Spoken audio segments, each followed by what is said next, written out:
If you're thinking about an open relationship, you might be looking for some open relationship ground rules. I get it. You want to make sure that you're being thoughtful, that you're protecting your relationship, and that you're minimizing opportunities for harm. So let's dive into the do's and don'ts of open relationship rules. But first, hey there. If you don't already know me, my name is Brian G. Murphy. I'm an activist, educator, and certified relationship coach, and I'm here to help you build and sustain relationships that are fun and fulfilling, if you know what I mean.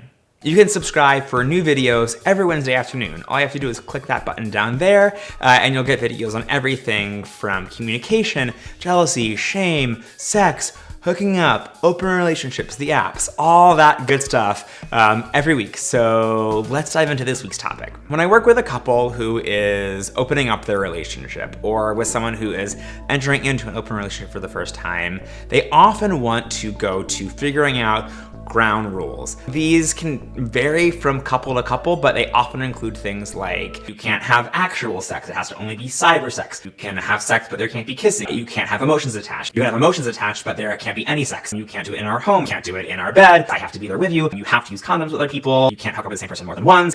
Things like that. And I understand all of that. Behind each of those rules, there are real human needs that you're trying to get met there. Like safety, security, stability, privacy, and so when folks are setting up rules for their open relationship, there's usually two things going on. They're one, trying to protect the relationship that already exists, and two, they're trying to avoid feeling uncomfortable while navigating open relationships or polyamory for the first time. Sometimes monogamous folks will say to me, I could never be polyamorous, or I could never be in an open relationship because I'm just too jealous.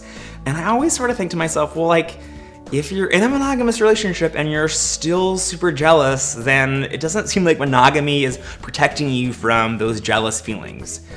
And so when we're thinking about opening up our relationship or entering into an open or polyamorous relationship, it's understandable that we want to set up some rules to reduce jealousy, to make ourselves feel better, to be secure. And also it's important that we recognize that like rules in and of themselves aren't going to not make you feel uncomfortable, not make you feel jealous. Instead of setting up rules, it's been helpful for me to do two things.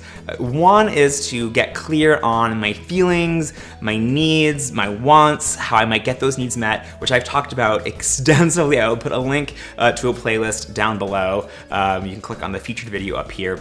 And then also to figure out my own boundaries, what will and will not work for me. And then work with my partner or my partners on what their needs and their boundaries are. So what does boundaries versus rules look like in real life?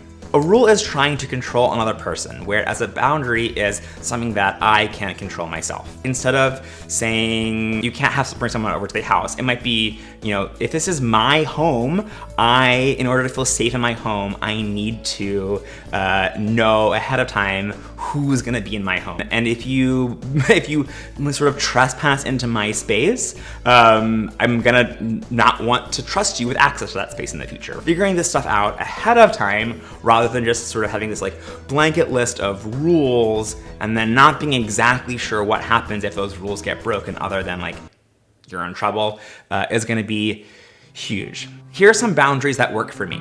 I will not judge myself based on my partner's interests in other people. I want to know the safer sex and harm reduction practices of my partners so I can give informed consent. I will collaborate with my partners in helping them to get their needs met, but I will not hold myself solely responsible for their feelings. I don't want to get close to people that I can't be out to. And I find that this approach is helpful because you can't really control other people. All you can control is yourself. And there's something about rules that just like make humans want to break them. And so then what happens if or when a rule gets broken? If you are interested in an open or polyamorous relationship and you want some more support, I've got two videos that can be helpful for you. They are over here, so go ahead and click on one or both of them to keep watching and learning more, and I will see you over there. Bye for now.